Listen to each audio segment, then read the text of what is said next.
The most heartbreaking thing for any parent to see is their child in pain. Nicole is our firstborn, so that time we will...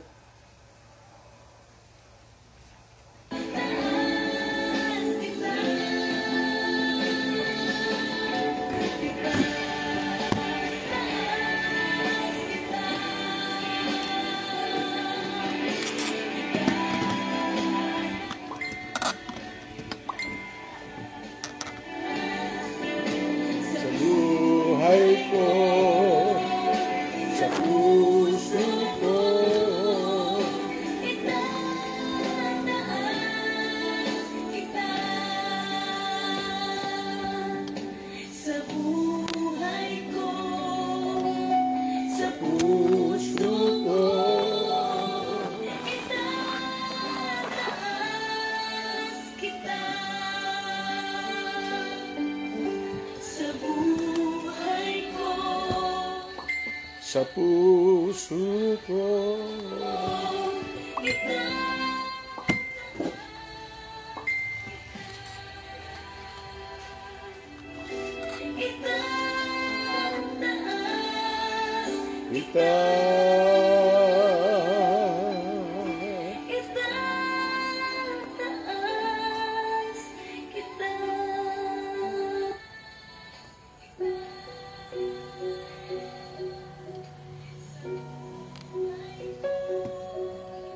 Praise the Lord. So magandang umaga po sa inyo lahat.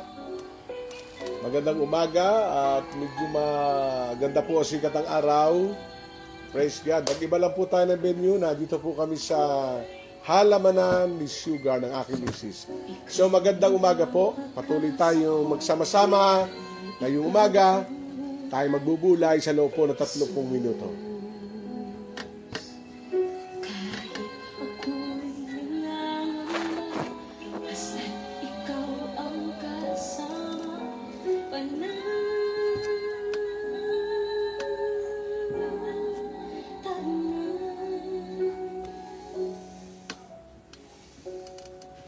Hallelujah. Ang sasambahin, paligid man ay madilim, Jesus. Kahit may suliranin man, lagi kang Amen, amen. kawitan, Ikaw lamang. So magandang umaga po muli sa inyo lahat. Amen. Tayo po ay nasa 30 minuto na pagbubulay ngayong umaga. Eagle Swings. No? Pinamagatan po natin Eagle Swings ang ating pong every Tuesday and Thursday. So ngayong umaga ay bago po tayo dumako po sa ating pong Eagle Swings. So magandang umaga kay Kuya Bener sa ating pong Life in Christ Rizal. Good morning sa inyo lahat. Good morning, good morning. Ako kay Brother Morris Rismo Sandoval ng Life Los Baños Bay. Magandang umaga sa inyo lahat. So, praise God, praise God, praise God. Praise God. Yan, ang ating pong family friend, si Heaven on Earth. Taga JCLD, ang kanyang pastor, Pastor Nestor. Ma'am, good morning, good morning, good morning. At si Mar Escuera, ito po, ito nang kakamali, taga Mindanao yata to. Then ang ating pastora, ng ating pong house church sa Malamig, Pastora Nida. Magandang umaga, magandang umaga, magandang umaga sa inyo lahat. So napakabuti ng ating Panginoon. Patuloy tayong manalangin, patuloy tayong magtiwala sa ating Diyos na buhay. Ang Diyos ay patuloy nakikilos ng mga bagong bagay. Amen? Praise God, praise God, praise God. Tayo po'y manalangin sa oras na ito. Ama namin banal, kami nagpapasalamat sapagkat kami naniniwala sa pagsikat ng araw hanggang sa paglubog nito, patuloy ka naming sasambahin. Salamat dakilang Diyos sapagkat kami naniniwala na ang iyong pagmamahal ay hindi nagmamaliw, bagong bagay, bagong umaga. Salamat Panginoon.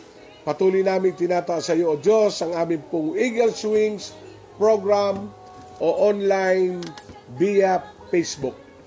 Maraming salamat, Panginoon. Ito pong aming dalangin sa pangalan ni Jesus.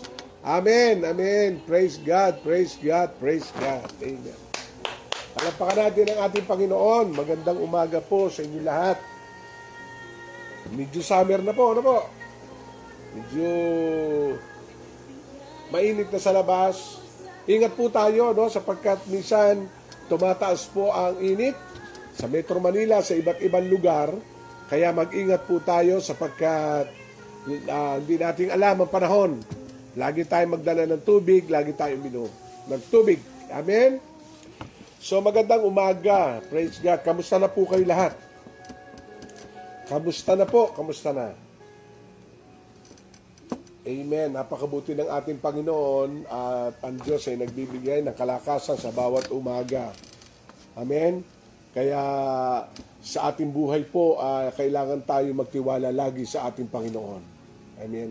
Hindi natin alam. Sabi nga po nung kaibigan ko ano ba itong nababasa ko sa Facebook? Laging may condolence. Hindi daw nawawala ng condolence.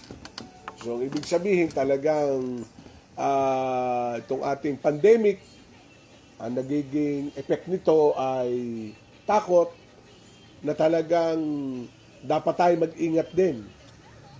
Pero isang bagay doon, makikita natin talagang ang buhay natin hindi nating hawak. Kaya tayo mag-iingat. Amen?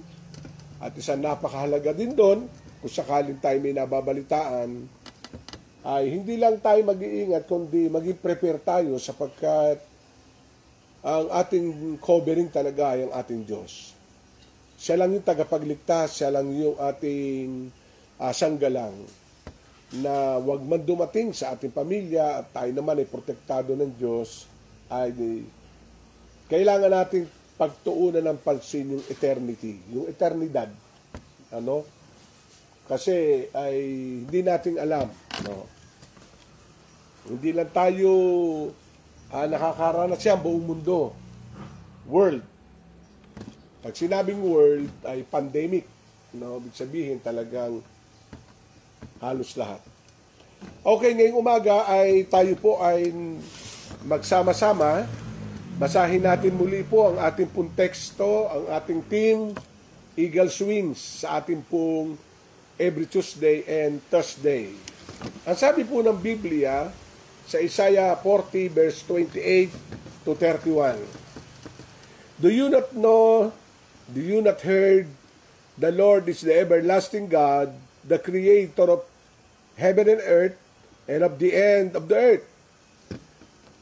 He will not grow tired and weary, and his understanding no one can fathom. He gives strength to the weary and increase the power to the weak. Even youth grow tired and weary, and young men stumble and fall. Ito po ang maganda.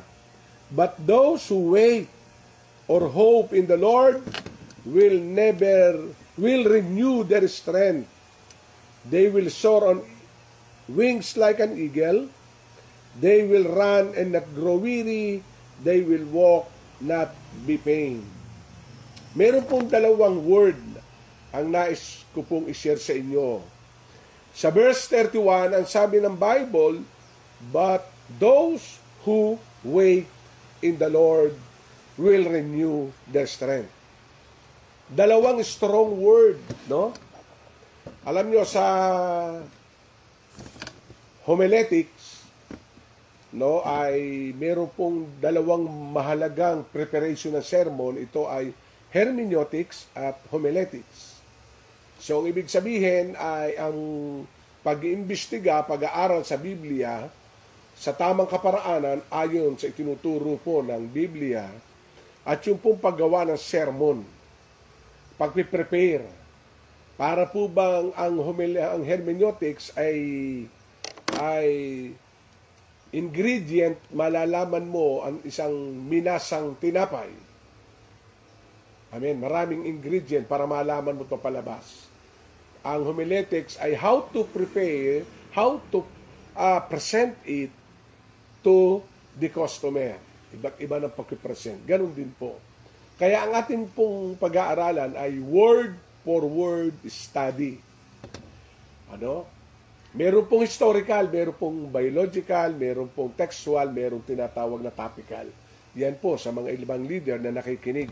Pero dito, nais ko pong pag-aralan natin yung dalawang word na ipinangako ng Panginoon, Isaiah chapter 40, verse 31.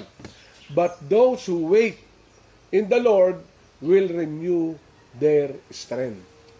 So, kaya sabi ng mga talata, nagbibigay ng lakas sa mga nanghihina. He gives strength to the weary and increase the power for the weak, to the weak. So, makikita natin doon, dalawa.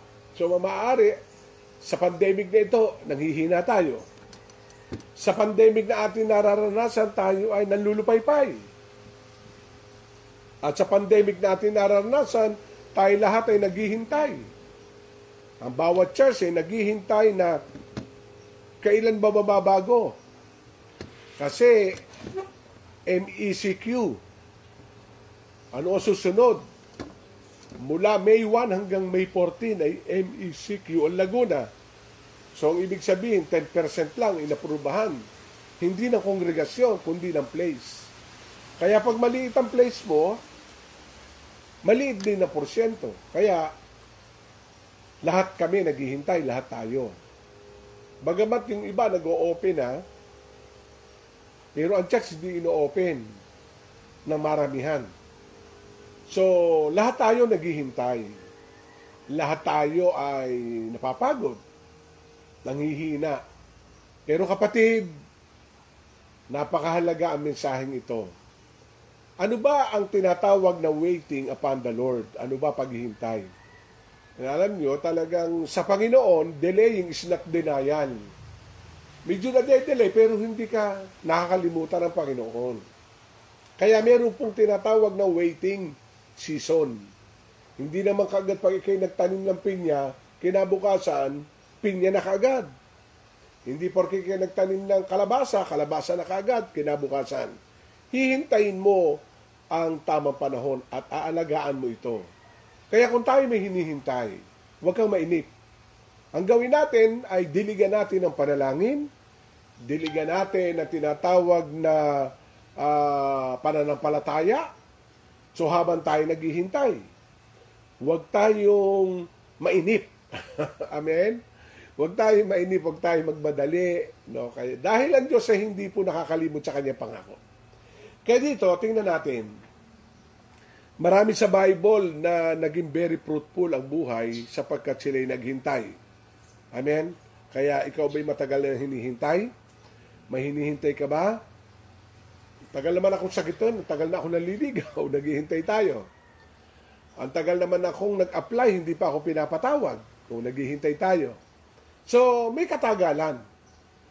Pero kapatid, tingnan natin na ilang mga sinabi ng Biblia. Istorya ito. Tingnan natin ang buhay ni Abraham. No? Si Abraham ay ama ng ating pananampalataya. Alam natin yan. At pinangakuan siya ng tinatawag na magiging, ang kanyang lahi ay magiging sindami ng bituin. Ang kanyang lahi magiging sindami ng buhangin. Pero kailan magaganap? Wala namang exact date na sinabi Panginoon kay Abraham. Pero, nagkaroon sila na pananampalataya. Nilakaran nila ang kanilang pananampalataya habang naghihintay. Hindi sila nanghina. Sapagkat natuto silang maghintay. Bakit? Una, sila'y maghihintay. Bakit? Dahil doon sa tinatawag na pangako ng ating Panginoon. Kaya napakahalaga na tayo ay maghintay sa pangako. May pangako ba ang Diyos sa iyo? May word ka bang nakuha sa Panginoon? Meron ka bang kinilaim na word? Amen? So ano-ano yung mga kinilaim mo? So maghintay ka lang. Si Abraham, nung pinangakuan ng Diyos na magiging ama ng maraming bansa, ang kanyang lahi, hindi siya nainip. Alam nyo, may edad na siya eh. 100 of years siyang nag-intay. 100. Pero nangyari. Amen. So, huwag ka mainip. Pero, Matuto tayo maghintay. Maghintay lang tayo, maghintay lang tayo. Kaya dito, napakahalaga nun. Ikalawa, si Noah. Kilala niyo po si Noah. Si Noah ay pinangakuan ng Diyos ng tinatawag na pagliligtas. Di ba, pinagawa siya ng arko, pinagawa siya ng barko, bangka. Dahil nangusap ang Diyos sa kanya, di ba? Ang sabing ganun ni nakita ko ang kasalanan ng mundo, pasama na ng pasama. So ang sabi ng Bible ay gumawa ka sa isang panag-inip, gumawa ka ng isang arko o barko na ganito ang sukat, ganito ang taas, ganito ang bintana, lahat sa paggugunawin ko. Pababahain. Ang tanong ko mga kapatid, ilang araw? Hindi araw. Ilang buwan? Hindi rin buwan. Ilang taon ginawa yung barko o arko. Matagal, di po ba? Kung ating pag-aaralan na aklat ng Genesis. So doon, pero ang pangako ay nangyari. Di ba? Nangyari pa rin eh. Naghintay siya at habang naghihintay siya, may pinagawa ang Diyos. Ang sabi ng Diyos sa kanya ay, ipangaral mo, sabihan ng maraming tao, sapagkat ang mga tao noon ay walang ginawa kundi magsaya, no? Magsaya, no? Kumain, mag-asawa, lahat ginawa, hanggang sa dumating. O bago pala dumating, di ba yung tinatawag na ulan at saka bagyo, yung lupa, nagbukahan at lumabas yung mga tubig, ay makita natin, nangaral si Noah na magsisi. Pero wala naman nakinig kay Noah eh. Ang pamilya lang talaga niya yung gumawa ng barko at sila din lang yung naniwala. Kaya dumating na sandali nung pinasarado ng Diyos ang pintuan.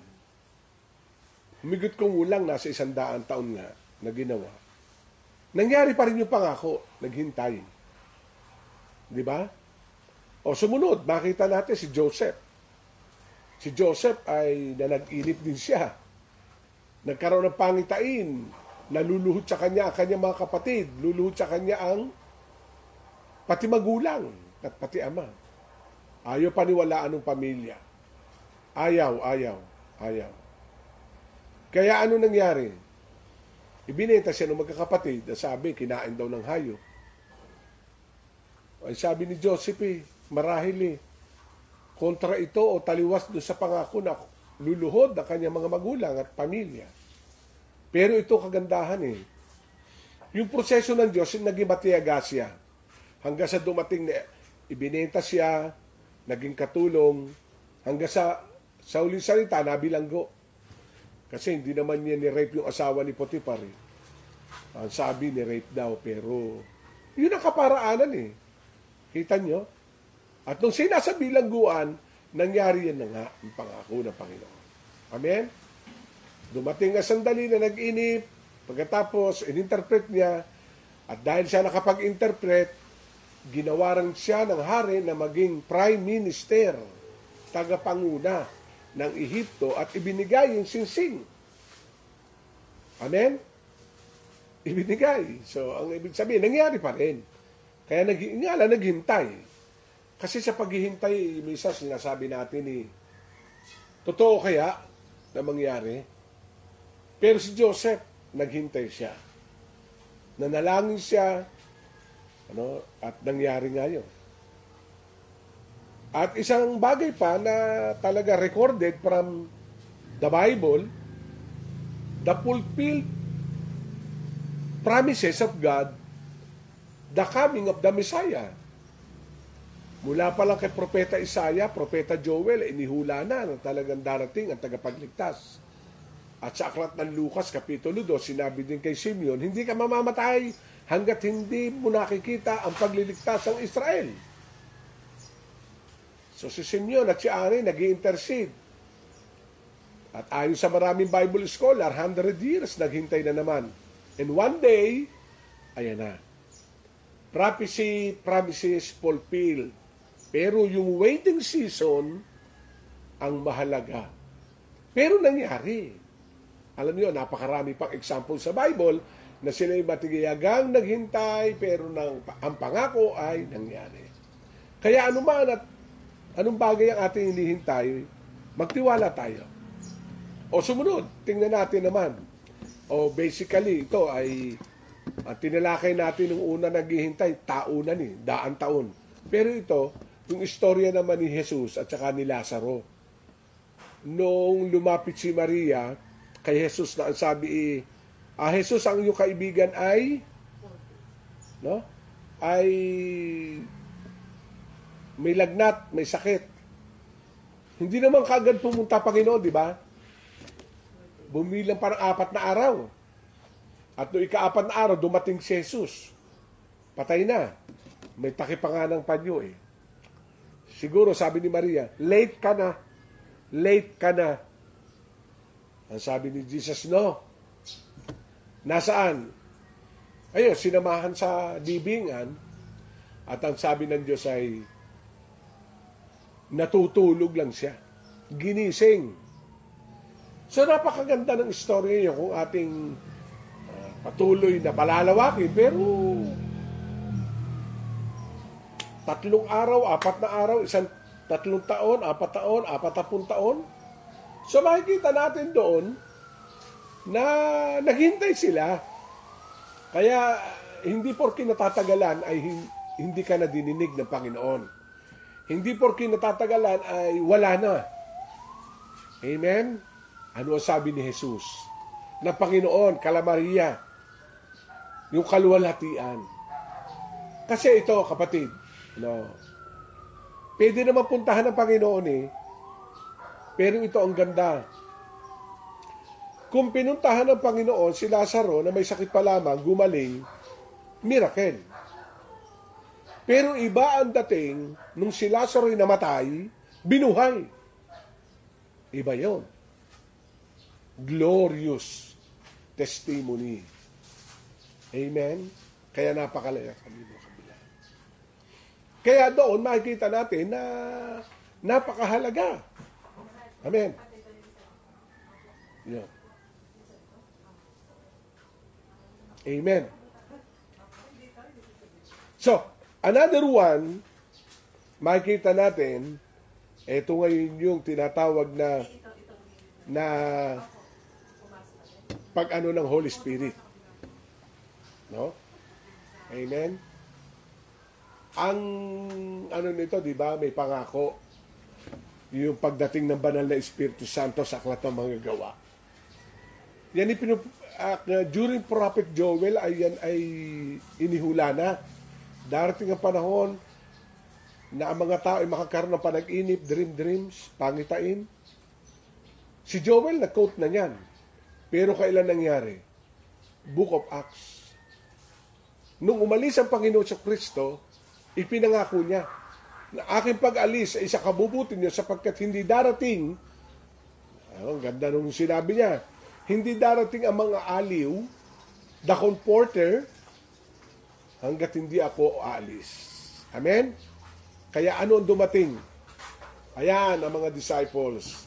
Dumating ang pangako, ang banal na Espiritu Santo. Nangyari pa rin. At ito ngayon ang the best. One of the best. Ito yung ikalawang pagbabalik ng Panginoon. Pangako din yan. Na kung paano siya umalis, ay darating siya darating. Second coming, marahil naiinip tayo. Ano ba nangyayari na sa mundo? Giyera dito, lindol doon, pandemic. Yung mga nauna na naghintay, may mga signs na mangyayari yung paghihintay. Kaya itong ating hinihintay na napakatagal na rin ang ikalawang pagbabalik ng Panginoon, kung ipinangako niya yon, totoo yon. Amen? Kaya huwag tayo mag-alinlangan, patuloy tayo na magpakatatag, magpakalakas, nariyan ng Panginoon, at patuloy tayong manalangin araw-araw. Amen. Tayo po'y manalangin sa oras na ito, At sa ating pananalangin, tayo naniniwala, ang Diyos ay dumidinig ng ating mga panalangin. Amen? Amen po ba? Kaya tayo po'y manalangin. Ama namin banal, maraming salamat sa umagang ito. Patuloy ka namin sasambahin at pupurihin. Salamat, Panginoon, katulad ng isang agila, matayaga kami naghihintay. Bigyan mo ng kalakasan ng bawat isa. Kalakasang espiritual, kalakasang pisikal, ay patuloy mo ibigay sa bawat isa. Sa sino mang nakapakinig, maging sa live and sa replay, Father God, I pray, ingatan mo ang bawat isa. Katulad ng isang agila, kami lilipad, lalakad, tatakbo. Hindi kami manghihina, hindi kami mapapagod. Ingatan mo ang bawat isa sa pangalan ng Panginoong Hesus. Amen, amen, amen, amen. Palapakan natin ang Panginoon. Kaluluwa, hindi makayanan, maipagkaloob, mamahanging hiyas, ni gintong nilukod, ang tanging dalangin, o Diyos ay tanggapin, ang tanging alay.